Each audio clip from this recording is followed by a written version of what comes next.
Well, Minecraft 1.20 will be coming very, very soon. In fact, Minecraft 1.20 pre-release 4 just came out. 1.19 went up to pre-release 5, and then the actual update came out. So if it's exactly like last year, we only have one more pre-release, and then the actual update will be coming out. Needless to say, we should be seeing the update in the next 3 weeks. Now with this update, there's actually only 2 mobs being added, which is lower than normal. These 2 mobs are the camel and the sniffer. Now both of these mobs are pretty important, but the one we're going to be focusing on today is the sniffer, and specifically how it's the mob vote winner. Now, most of you should already know that it is the mob vote winner, and here's the deal.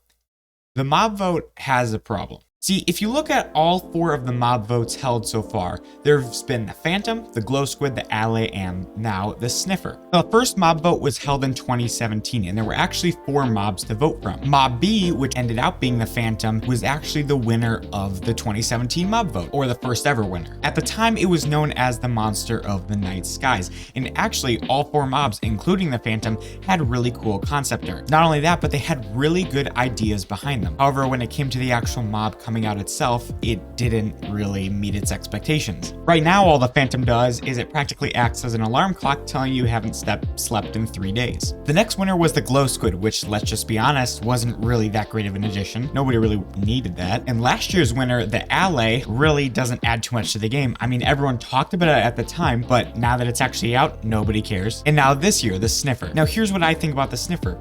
I don't think it really adds anything to the game. Right now, what the mob vote seems like is it isn't what mob do you want the most. Right now, what it is which mob do you dislike the least? Or basically, which one is the least worst, if you can wrap your head around that. My guess is once the Sniffer comes out, nobody's gonna really care about it, and it's just gonna be another weird mob that they added to the game. Now, let's just be clear, the voting itself isn't the bad part. It's the mobs behind it. In fact, the biome vote was actually really good. I would very much like to see another biome vote, or maybe a structure vote. I just feel like mobs are a little bit weird. When it comes to updates as a whole, the best updates are the ones that the community actually asked for. For example, the Village and Pillage update, the Nether update, the Aquatic update, aside from server performance issues, and especially the Caves and Cliffs update. All of these updates were ones that the Minecraft community asked for, including the Caves and Cliffs update, which was probably the most anticipated. Seeing how the Caves and Cliffs was the most anticipated, and finding how it is now one of the best updates that Minecraft has released, controversially, you can very clearly see that the best updates are those that the community asked for. Let's just take the 1.20 update with the archaeology. Does anybody really need the archaeology? Now, sure, it might be cool, but it definitely could be better. It really isn't that cool of a thing. I really do feel like the only reason people are actually going to use it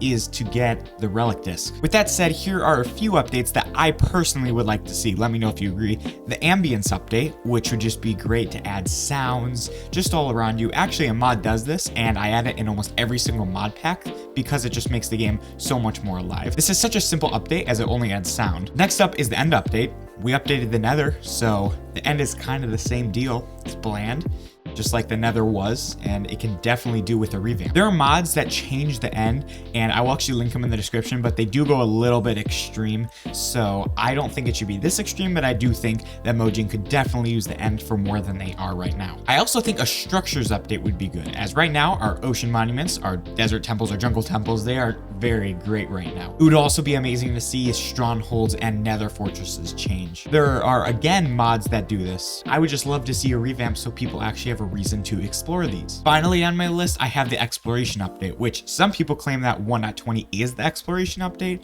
when really that doesn't make a whole lot of sense. The only actual way that people will be exploring in this new update will be finding smithing templates, which is actually a really great addition to the game. Aside from that, there really isn't that much exploration, and I think we could use an exploration update which ties in with the structures update just to get us looking more. Maybe just add a few ruins here or there, we just add a little bit of story, kind of like they have underwater. Let me know what you guys think in the comment section down below about all those. Overall though, if you look at the big picture, you find that the best additions and updates to Minecraft are the ones that the community has actually asked for themselves. With that said, you watching this are part of that community, so maybe leave a comment down below saying what you would like to see as an update, and maybe Mojang will check it out. If you guys want to see more Minecraft news like this, hit the subscribe button. That's all I have for today. Catch you in the next one.